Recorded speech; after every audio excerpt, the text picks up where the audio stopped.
Hello, everyone, and welcome to our today's session. Sorry for waiting. We had some technical issues. It happens. Thank you so much for being today with us. We are very happy to welcome you to another interesting session that we have prepared for you today. I'm reminding you that Education USA Virtual is here to assist you with interesting webinars, articles, and information that you can find on our website.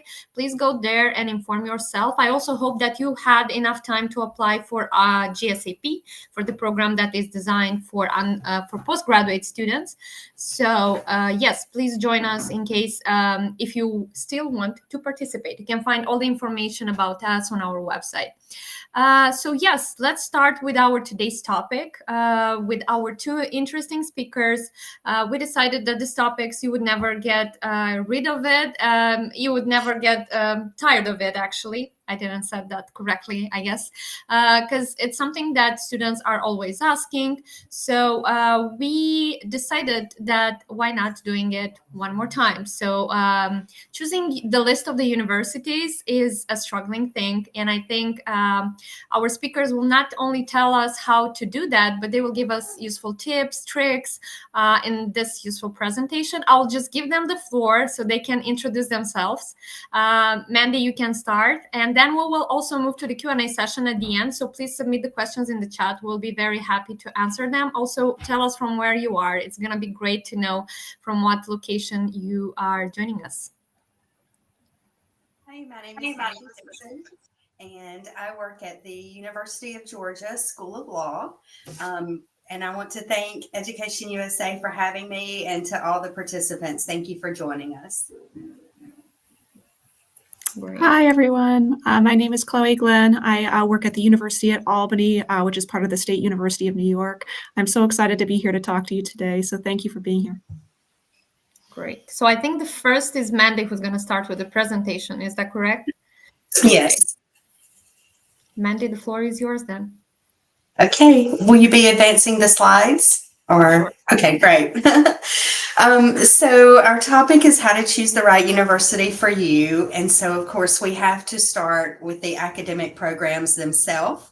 And if you are an undergrad, you might not already know exactly which program you want to join, and what subject you want to study, what subject you want to major in, but maybe you do.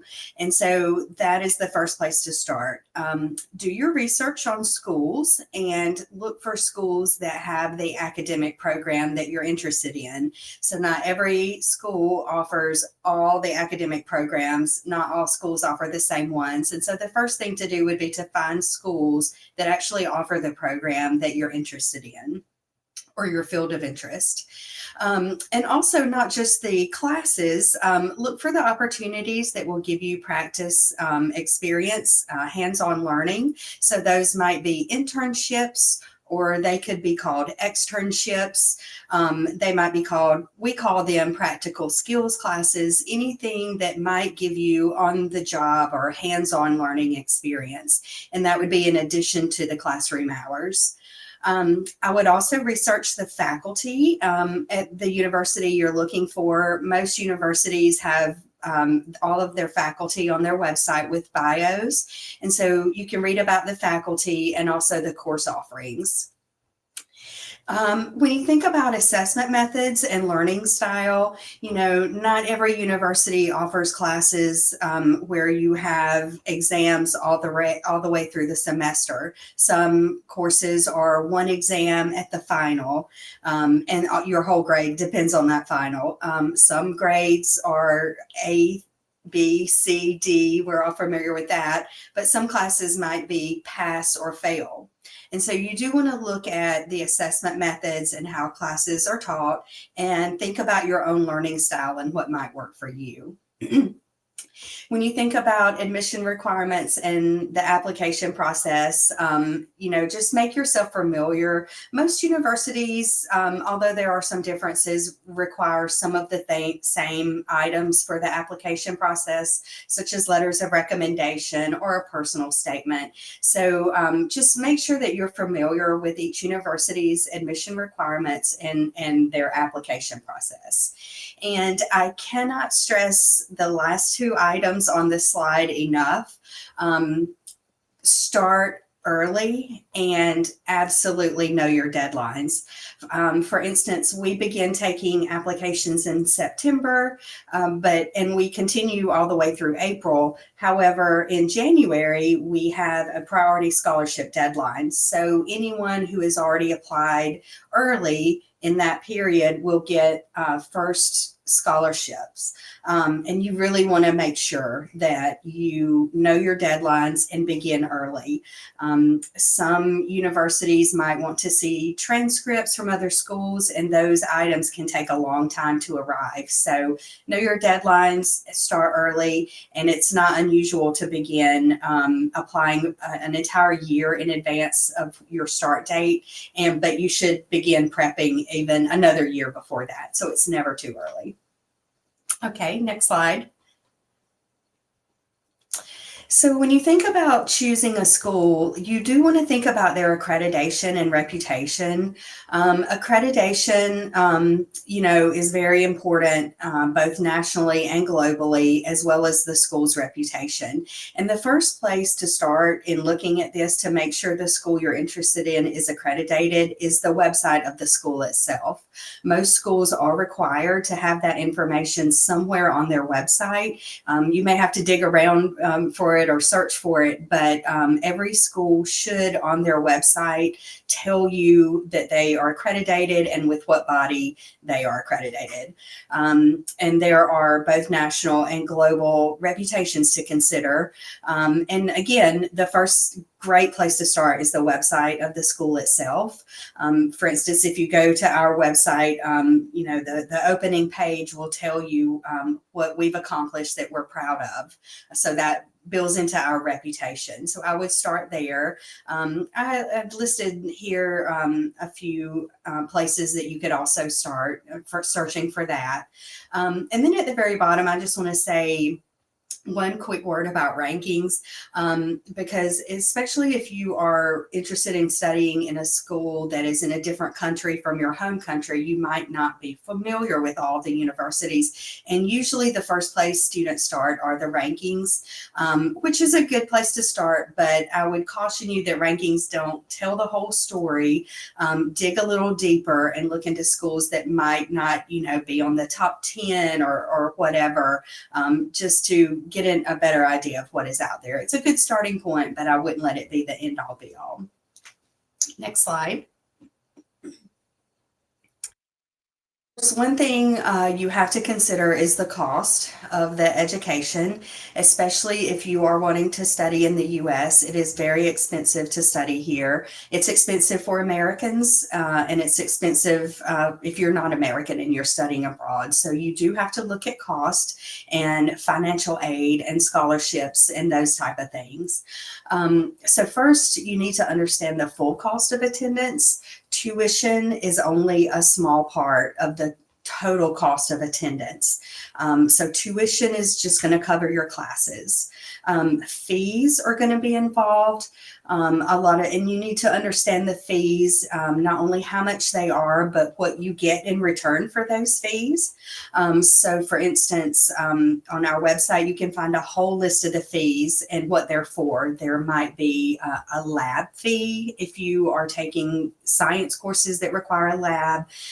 There are going to be athletic fees that might cover for you to attend the athletic facility on campus if you want to go work out and that sort of thing. There's a lot of different fees, and those are in addition to the tuition. Some of them might be able to be waived, but for the most part, your tuition and fees are going to be separate but mandatory costs.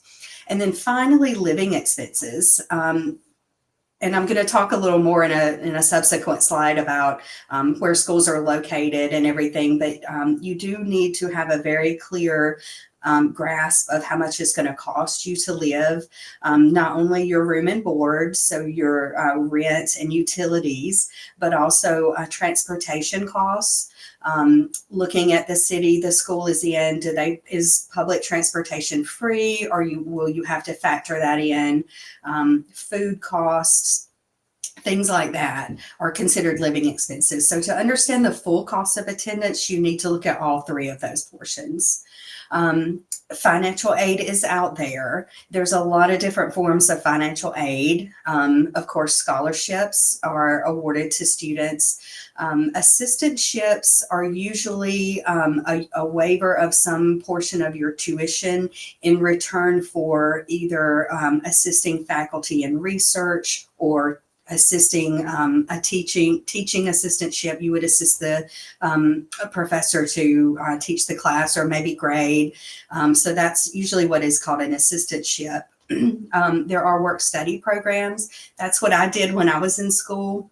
It is considered a form of financial aid, but it's where you are placed in a job on campus, and you do get paid. It doesn't go towards your tuition. You get paid like a normal job, but you are actually placed somewhere on campus. And then you have simple work on campus jobs that you can apply for.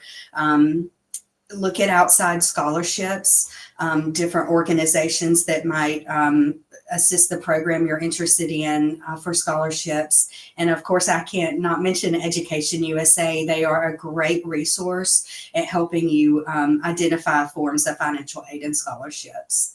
Under additional tips, of course, I have apply early again. Be honest about your shortfall. When we award a scholarship and a student might still need just a little bit more, I always appreciate it if they are honest about the shortfall and let me know how much they need.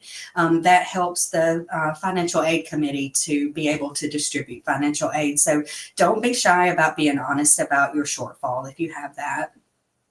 Factor in health insurance costs. Again, especially if you're studying in the United States, the cost of healthcare is very expensive, and health insurance is mandatory. Now, if you have health insurance from a different source, you can waive it, but if not, the health insurance is mandatory. So make sure you know how much the healthcare is going to cost you. And of course, to help yourself be in a better position to be considered for scholarships, you can make yourself stand out on your application through your personal statement and also your letters of recommendation. Next slide, please. So now that we've talked about the academic portion, one thing that students may or may not think about when they're trying to pick a university is the location and the climate. So of course there are, especially in the United States, it's such a big country with diverse climates. I'm located in the South. We have 4 distinct seasons. The summer is extremely hot, but the winter is very mild. Whereas if you may want to study in Minnesota, which is in another part of the country, you might experience snow for a large portion of the year. And so think about not only what you're used to where you live now, but what you might want to experience, what you might not want to experience. And think about the activities.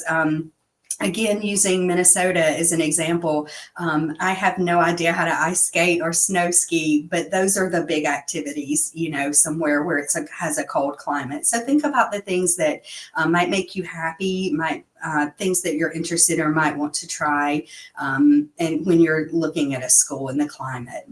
And then another thing to consider is whether or not the school is suburban or in a city, or whether it's outside of a city.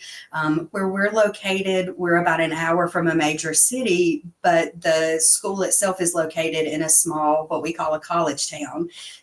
So it's a small town, the whole town revolves around the university, whereas other universities are situated in the middle of a big city. And so just think about those things, whether or not you're interested in a more fast-paced or slow-paced environment. If you're looking at rural schools, again, going back to the cost of living, look at the transportation options. If you're studying abroad, most of our students do not have cars, and so they do have to think about, okay, how am I going to get to campus? How am I going to get to the grocery store? So these are just all things to consider. And then also cultural opportunities, and the diversity of your social circle. Maybe you want to find a school who has a large population of students that are just like you, or maybe you want to find a school where everyone's different and you want to try new things. So it's just something to really consider. And a good way to get an idea of the cultural opportunities at a school is, again, go back to their website. And most schools will have a master calendar of events, and you can look at the calendar of events for the school and also the community and just see what events are happening around the town or on campus and see if that's something that interests you or not. Next slide. So when you're thinking about campus life and the student community, all schools are different. Here we have, it's a huge university, so you're going to get that big university experience. Our culture on the university kind of revolves around athletics in a big way, but that might not interest you. You might be more interested in a school that is a bit smaller or that doesn't have such an emphasis on athletics and that sort of thing. So I would really encourage you to look at this campus life and the student community to find somewhere that you're going to enjoy being. First of all, the student organizations is a great place to start. Look at the social groups. Greek life is big on some American university campuses. That's the sororities and fraternities. You may or may not be interested in that. So look into that. Look at the professional groups that are offered on campus. If you're studying business, there's probably a business student union, that sort of thing. So look at the professional groups that may tie into your program of study. Activity groups and cultural groups. Again, going back to using a cold climate as an example, if there's an activity group that is always going to go snow skiing, and you're interested in that, then that's wonderful. But you should just be aware of the activity groups on campus, and the cultural groups again. And then think about these items, not just for enriching your life while you're there, but as resume boosters. So you want to join student organizations so that you can add that to your resume. And it just shows, that you are a person that gets involved and has these things that you were involved in and that you can put on your resume. It just makes you a more well-rounded person and gives you something to talk about in an interview as well. So think about those things from that perspective as well. And when you're thinking about the community, look at housing options, whether or not you want to live on or off campus. There are advantages and disadvantages to both. Some schools require first-year students to live on campus. Those are just things, you want to be aware of and begin thinking about. Whether you want to live with roommates or alone. College is a great time to experience living with roommates away from your parents for the first time. But you might be a person who needs a quieter space and somewhere to go back to at the end of the day where you can decompress. So you might want to live alone. So just thinking about those things and factoring in the cost. A lot of times if you live with roommates and you live further from campus, the housing may cost less. Will that work for you? Look at the amenities your apartment or dorm room offer and understand your lease. We always caution students about signing leases before you understand it completely. And again, I've touched on this before, but thinking about transportation. And I've already talked a lot about campus culture already, so I'll go ahead and skip to the next slide on that one. Of course, you're going to school to get a job, so be very aware of what the career services and alumni networks that your university will offer. There's usually an office you can go to talk about career services and what they offer. They will help you with your resume. They will help you with mock interviews, that sort of thing. And then once you're out of school, depending on a strong alumni network is very important across the board for most areas. And then at the end, you just want to be prepared to sort of pitch yourself and be prepared for interactions that are going to eventually net you a job. Next slide. So this is the end of my presentation. This slide just tells you a little bit about the degree program that I work with. It's a very specialized master's in law. So if any of you out there are thinking about going to law school and then after law school may want to study law in the US, that would be me that you could contact to talk about that. So thank you so much for your attention, and I'm happy to answer any questions. Hi again, everyone. So I'm going to be talking a little bit about some of the information that Mandy covered, and then just adding a few more details there as well. So when it comes to choosing a university that is right for you, really the first thing to kind of think about if you're just starting at the very beginning with your research or just starting to think about what you'd like to do as a career is, do you have someone in mind who inspired you? So this can be a professor, this can be someone that you know personally, this can be somebody who is well known, who's famous, that type of thing. But just, what is their background? Do they have a degree? What did they go to school for? You can look online and research this. A lot of people have LinkedIn profiles that you can take a look at and see what type of degrees they got in the past, what types of experience they got, the institution they attended. That can give you an idea of maybe how you want to narrow down where to look. If you're comfortable, if this is somebody maybe that you know, maybe from college or university, maybe make contact with them. Many professionals are very, very willing to share their advice and their journey, their academic journey with others. So don't be afraid to reach out to people and kind of build a support network as you are thinking about graduate school or undergraduate as well. And then thinking about what kind of career you would like. So what skills do you value in a work environment?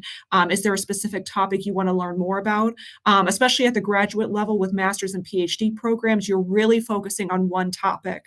So in undergraduate in the United States, you kind of have the choice. You do have one major topic that you are studying, but you have the choice to take lots of different classes that cover lots of different things. Whereas in graduate school at the master's and PhD level, you're really studying one specific topic. In fact, maybe even just a very niche subject within that topic, under the umbrella of that topic, or under the topic of that career field. So doing that research in advance, knowing what you want to study, knowing what you want to maybe research or get into is very, very important.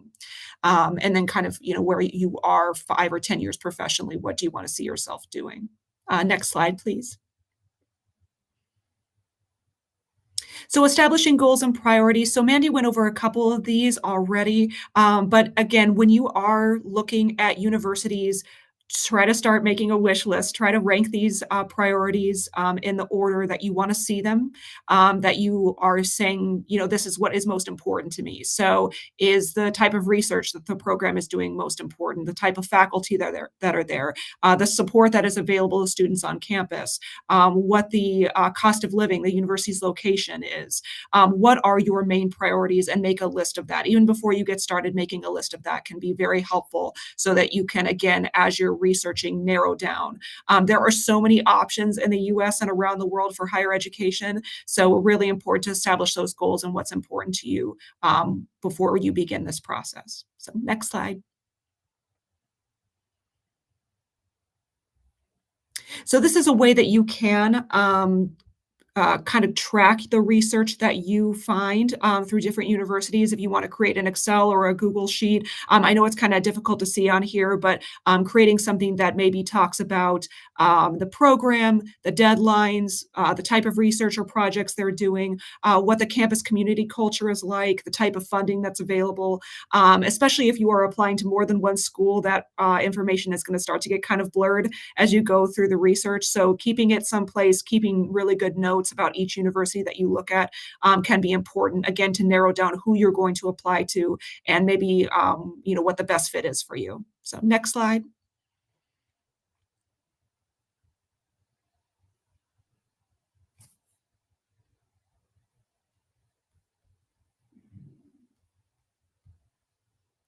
We have the next slide. That's okay if we don't. I can continue talking. So the research that you want to do, again, this was on the next slide, so I'm just going to continue talking. The research that you want to do for the program is obviously searching the program's website, their program page. You will definitely try to see where application requirements are, where deadlines are, description of the program, what the program entails. And the website will also usually contain information on faculty who is running that particular program, who the contacts are, and what their research and projects kind of revolve around. So every program is going to be a little bit different on their focus. So that's why it's so important to do that research in advance. When you are looking on the university's website, you can look for course listings or course bulletins, which will give you more information about the required courses and the course sequence and the credits needed to graduate. And then the other nice thing that a lot of U.S. universities have are virtual admissions events. So many institutions, like my institution, the University at Albany, we offer webinars, meetups that are all virtual that can tell you about the admissions process to the graduate school in general or to about a particular program. So always look for those, because a lot of times you can either meet with faculty and staff over Zoom, or you can just attend one of these virtual admissions events. And that will give you a really good idea about the program's culture. It will give you an idea of what the program is offering, that sort of thing. All right. And then the next slide, I don't know if we can skip ahead to research and asking questions, that particular slide. If we can't, that's okay. I'll just keep talking. So in terms of the questions you need to ask, if you are emailing with faculty or with current students, that's another thing to always ask, is if you could meet with a current student from a particular program, because then you kind of get their take on what it's like, how challenging it is, that sort of thing. But the questions you need to ask revolve into kind of 4 different categories. So the fit, we kind of talked about, is it a good fit for you? Is it a program that fits your goals, fits what you'd like to do in the future? The type of funding. So asking questions like, obviously, what types of funding are available, whether it's a scholarship, assistantship. Mandy went over a few of those as well, the types of funding that are out there. But will funding be available for the term that you're applying for? Is funding going to be available just one time, or can you reapply in the future? How many semesters is the funding available? So those are kind of some more like detailed questions you can ask. Is there funding for professional development? So in the United States, there's a lot of opportunities to go to conferences in different states. So asking about that, asking if there are research conferences you can take part in, if you can present research, at different professional development opportunities, if you can meet with, leaders in your particular field. Does the school have connections to that? Does the school have connections to alumni networks that can, work with you on that? So is there funding available for that? And then culture, what is the community and the culture like? So not only what the university's culture and community is like, but also what the greater city is like. So is it collaborative? Is it competitive? Is it a place where you can do a lot of independent learning? Trying to figure that out in advance. And that's where talking to current students can be really helpful. This is another thing to ask current students. What is your daily or weekly life in a program like? Where do you live? Where do you study? Those types of questions. Do they feel supported in the program? What organizations on campus helped you feel more supported? Especially if they're international students, what helped you in the transition to moving to the United States? Was that difficult? What did you do? And then also the outcomes as well. So how long did it take you to go through a particular program? How long does this program take you? So most of the time in the US, an undergraduate degree is 4 years. Master's degree is usually between 1 and 3 years, and a PhD program is usually between 4 and 6 years. So again, asking what is the amount of time that it takes a student to get through this course. What types of jobs are available? So you really want to talk about return on investment. What types of jobs are available after you complete this program? And what percentage of students complete a particular program? And usually the program itself, like if you're applying to, let's say, a master's in chemistry, usually the master's in chemistry program will have those types of statistics. And then choosing where to apply. Once you have more information on where you would like to apply to, you can take a look at these different types of schools that you can look at. So we call them reach, match, and safety schools. So a reach school is a school whose requirements you may not entirely meet, but still may offer what you're looking for. So it's important that when you're looking at different universities to sort of categorize them. Is this a reach school where, you may not entirely meet their requirements, but it still has a lot of the things that you're looking for and you still want to apply? Is it a match school? So schools whose requirements you meet exactly. So whether it's GPA, whether it's maybe the type of academic background they're looking for. See if you can find any schools that are a direct match that you could get into very easily. And then a safety school. So schools whose requirements you exceed, that you could easily get into a program. Have a mix of those. So don't just all, apply for reach, match, or safety schools. Apply for a little bit of all of those so that you can have a good balance in terms of where you are looking, and your chances of getting into a program, what you might learn in a particular program. So really try to categorize it as you're doing the research and looking at the requirements. Every school is going to be a little bit different in terms of their requirements. GPA is going to look a little bit different. Again, things like test scores. If you're taking, let's say the SAT or the GRE, they may look a little bit different between certain schools, or they may not require them at all. So again, really important to take a look at the requirements and sort of categorize the schools that you're looking at. Please apply to more than one school. I can't say that enough. Please don't just throw all of your effort into just one particular school. You want to have a mix of different schools that you apply to. There's a lot to choose from, so you should be able to apply or look for and find more than one. So really looking at those that fit your personal goals and priorities, like we talked about, your budget, and then obviously the field of interest that you're looking for. As we talked about, is it a good fit?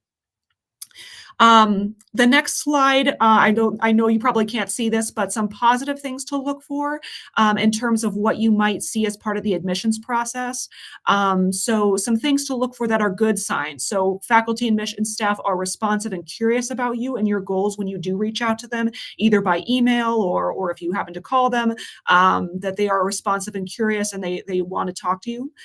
The application process is very streamlined. The information that you're seeing on the website is consistent regarding deadlines, required materials. It's easy to find. And if you can't find the information, do they give you that information quickly if you reach out?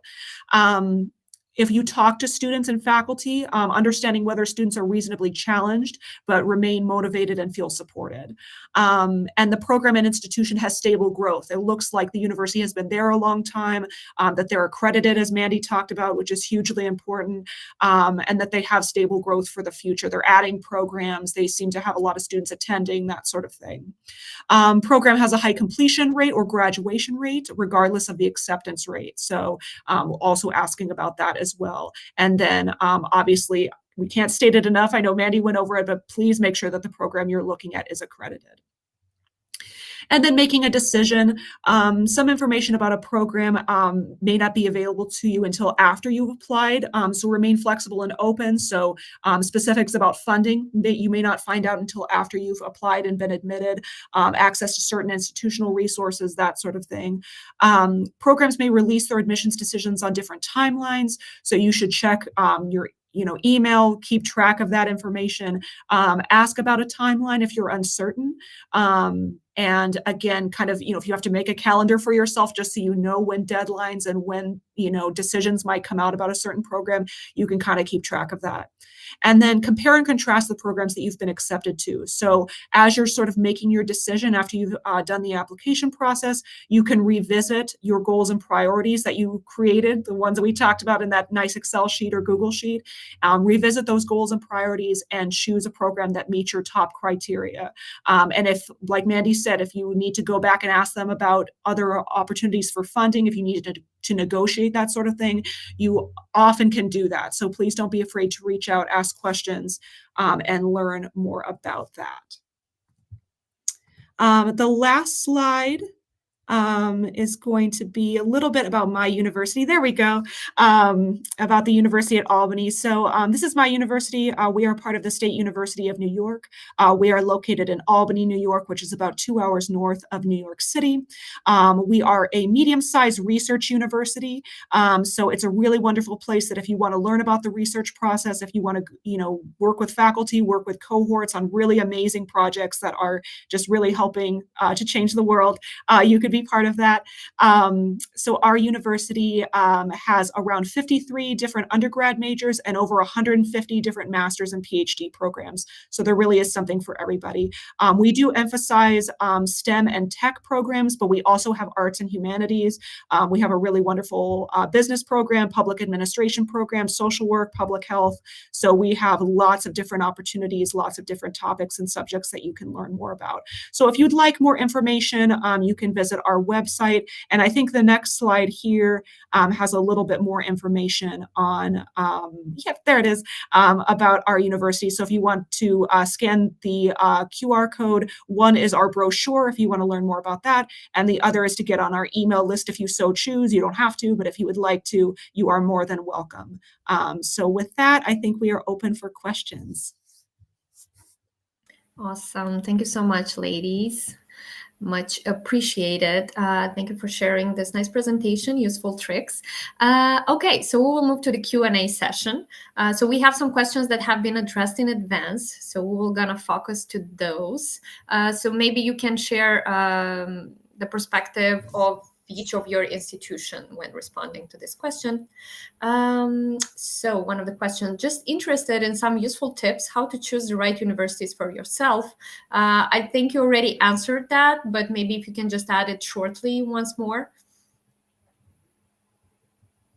Yeah, I think kind of what we talked about, just, making those kind of lists of goals and priorities for yourself, and starting early. I know Mandy talked about this, but that is so important, starting early, because you want to give this time. You want to give yourself time to, do this research, and you want to give yourself the best possible chance of finding a good university for you. So I think starting early is really helpful, and knowing what is important to you, and just making sure it's a good fit.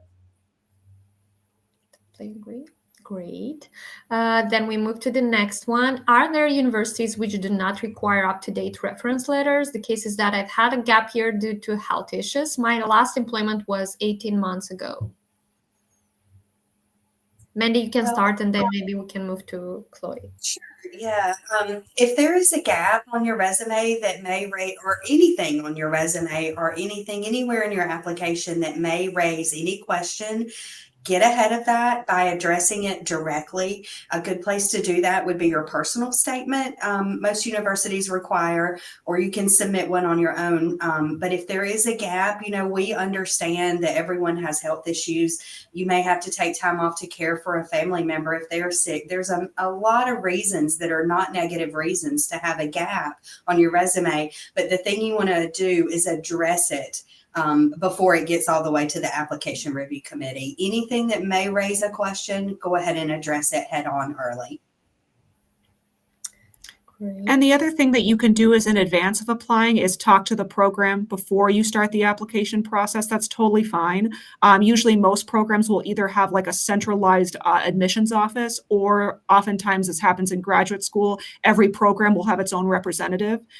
So you can reach out to that particular program and just say, look, I'm a little nervous about this. I don't know if this is a problem for you. What do you see in applicants? What do you want to see in most applicants? I have this gap. Is that going to be a problem? And they can definitely talk to you. Most of the time, it's okay. A lot of people have gaps in their resume. That's very normal for most people. But if you're very nervous about it, then just talk to the program in advance, and they can give you the best information. Awesome. Thank you, ladies.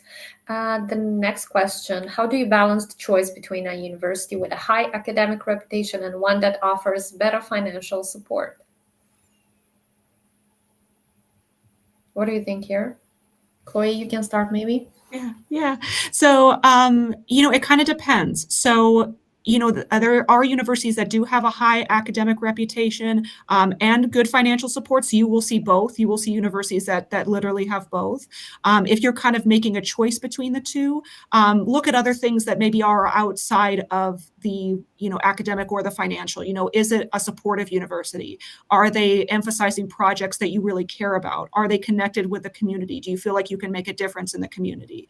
If it seems like maybe the program is a little bit, I don't know, maybe weaker or not as good in academics, are there still opportunities for professional development? Do they still have a good alumni network? Do they still have a good network with professionals in the community who can mentor you?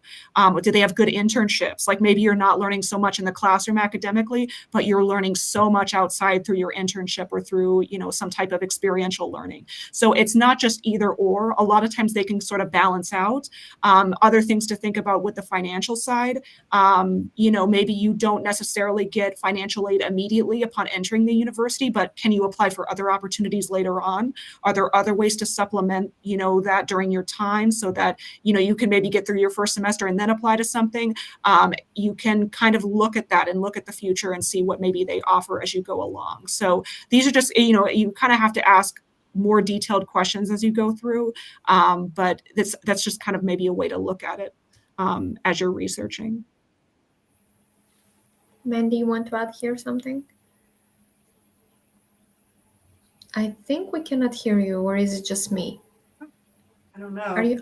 Oh, there you yeah, go. we can hear me. I think Chloe answered this question perfectly. Actually, I would echo the same things. Look at your own personal goals. Look at the career development. A lot of times, if you ask schools, what are the percentages of students who finish your program who are employed full-time within a year of graduation, and that might, and I cautioned you about rankings before, that might be a lot more important than how highly ranked a school is. So look at your personal goals and look at the career choices that you have after the finish. Okay, great. We have very great questions, actually. So yes, we will have to answer a lot of them. Let's try to give a short answer to each of them so we will not upset anyone. The next one, if I'm still choosing between a bachelor's and a master's program, how should that affect my short list of universities? Well, in the U.S., usually you have to get your bachelor's first, and then the master's program comes after that. So that's kind of a built-in way to go. Yes. Chloe, you want to add something here? What I would also look at is oftentimes in the university, you can, at the bachelor's level, you can do a combined bachelor's master's program. Some universities offer that. University at Albany offers it, where you can get your bachelor's and master's at the same time. And so you could save time, save money, and that is open to international students. So there's a lot of combinations, a lot of ways you can, get higher education in the US. Sometimes it's the same with master's and PhD. You can do a combination program, or you can jump from the bachelor's to a PhD. So again, lots of ways to get access to higher ed, lots of different combinations. Awesome. The next question, is it worth applying to schools where your ACT is considered below average? Isn't it more sensible to contribute money and time to only applying to schools where chances of admission are higher? Chloe addressed this in her slide when she was talking about MAC schools, REACH schools, that sort of thing. Yeah, I don't know if Chloe wants to add something here also. I couldn't totally hear Mandy when she answered, but so I mean, I think that is one thing to consider. I mean, you can ask the school, obviously, because a lot of times schools will have a holistic admissions process. So they aren't just going to be looking at your SAT scores or at standardized test scores. They're going to be looking at everything. So, you may have very low SAT scores if maybe you're not a good test taker. I'm not a good test taker, so that was never my thing. So I really relied on things like the essay, on letters of recommendation. So a lot of schools will definitely look at that as you go through the application process, and they emphasize different things. Okay, great. The next one, I also think it's an interesting one. What are the prospects for funding international students in the next few years? How much does the choice of university for your undergraduate degree determine your future place of residence? I think the prospects are still good for funding. There are so many sources of funding out there. Don't narrow your prospects just to what the school offers or just to what Education USA offers. I mean, look at everything. There are so many scholarships out there that you can apply for, no matter how small. I would apply for every single one of them. So don't let the prospects scare you for John as if there will be funding, and go from there. And the choice of the university determining your future place of residence, that can be important, especially in a small program like law, like I work, because the number of alumni from our school still live in this area. But it certainly is not an end-all be-all determination. So I would, again, look at your future goals, look at where you want to live, and look at the resources and the alumni network that are available in that area, and just think about your personal goals and what you see for yourself and go from there. Yeah, and I think researching in advance for that second part of that question, researching in advance, what type of job you obviously want to have, but, where is that job most likely to happen? Are you wanting to work in tech and you want to, work in California? So maybe it does make sense to study in California, that sort of thing. So, it's really important to just kind of do that research in advance so you can see kind of, what would be the best option for you. I totally agree. I think that's that's an advice that almost all the Education USA advisor would give our advisees. So yes, our students. Good. The next question that we will start with the questions that we've got in the chat. And the first one was from Byram. Do you advise the online courses from Udemy and Coursera? So I think you kind of have to be a little bit careful with some of these because sometimes they're really good for learning skills. Like if you just want to get an introduction to a certain subject and learn a new skill, it's awesome. It's a great, easy, accessible way. But I think sometimes people will get like courses or certifications from these types of programs, and they're not necessarily accredited, and they don't translate to anything if you're like maybe wanting to get credits at a certain university through these courses. So I know Coursera, some universities actually work through Coursera, and they actually have some of their own classes listed on Coursera. So you can potentially get credit through an accredited university by taking a Coursera class. You just have to be careful. I would talk to the university first. If you see something that's listed on Coursera that looks like it's affiliated with a specific university, talk to that university. Udemy, I think, is a little bit different. I don't know if they have any accreditations or if they're connected with any university, but just kind of do your research on that. But it is a great way to learn new skills. It's an easily accessible way to learn new skills. But in terms of if they translate to credits in the future at a U.S. institution, that can sometimes vary. So just be careful with that. Mandy, you want to add something here? I think we cannot hear you. I don't have anything to add. I think that she answered it perfectly. Thank you. The next question is from Seville. Firstly, I want to know what Greek life is. I did mention Greek life. Greek life might be an American thing, but it's a fraternity or a sorority that you join. Usually the fraternities are men only and the sororities are women only, but there are co-ed sororities and fraternities as well. And it's just a club. It's just a social club. Some of them are focused on community service and that sort of thing. And some of them, it is just a social club. Awesome. The second part of the question, when do we have to start our searches about universities? I think you mentioned, both of you, as soon as possible. I mean, early enough. So, yeah. The next one from Bayram. What side hustles do you advise to learn so students can earn money during university years? Wow, good question. Your focus does need to be on your academics first. So I would, be very aware of how much time outside of class you're going to need for reading and for studying and that sort of thing. And because your career is going to be for your time to earn money. But we all need money also to live. And so if you do need a part-time job, I would just look on campus. A lot of times there are opportunities for students, or look off campus to find a part-time job, but do not let it interfere with your studies. Yeah, and international students can work up to 20 hours per week on campus at most universities, and that's just per visa regulations. So, do research on that, see what the minimum wage would be in that particular area, see how that would calculate in terms of maybe, again, what it would go toward your fees, what it would go towards living expenses, that sort of thing.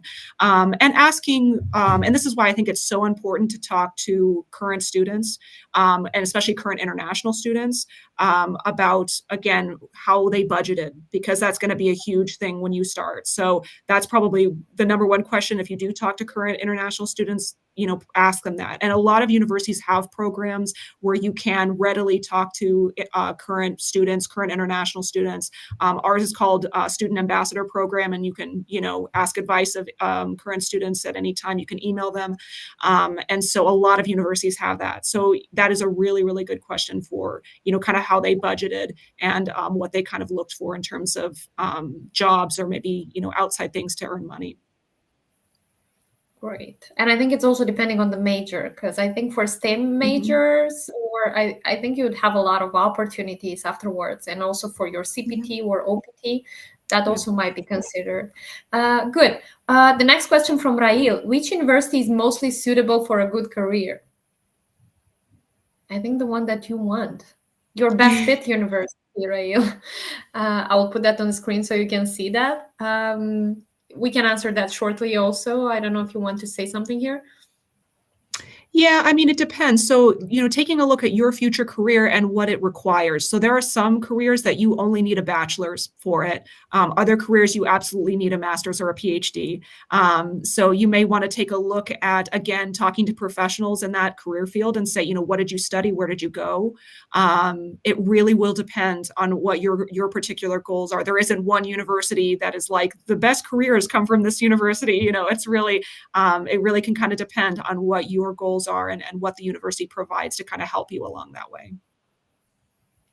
The next question: which university ranking system is the best? So I think Mandy spoke about that a bit in her presentation. So if we can give a suggestion here. Even though we are not supporting a lot, and we have actually a webinar about demystifying, the university rankings. We are also not really believing in rankings, but yes, we need to say why is the best or why is not the best. Yeah, I would echo, just be wary of the ranking systems. Rankings are based on criteria that may or may not be important to you personally, so just be aware of that.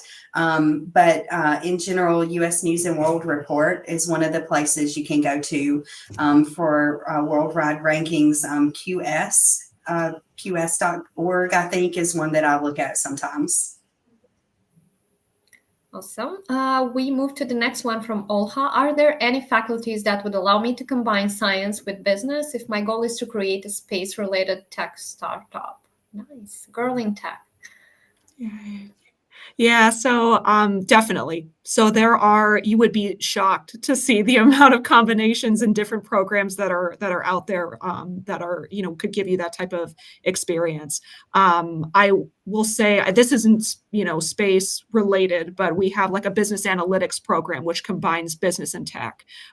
So again, not totally related to what you're looking for, I don't think, but that is just an example. It's very, very common now that you'll see programs that are combining that business and STEM because that's what people want. That's a really, really big thing that companies and organizations want in the future.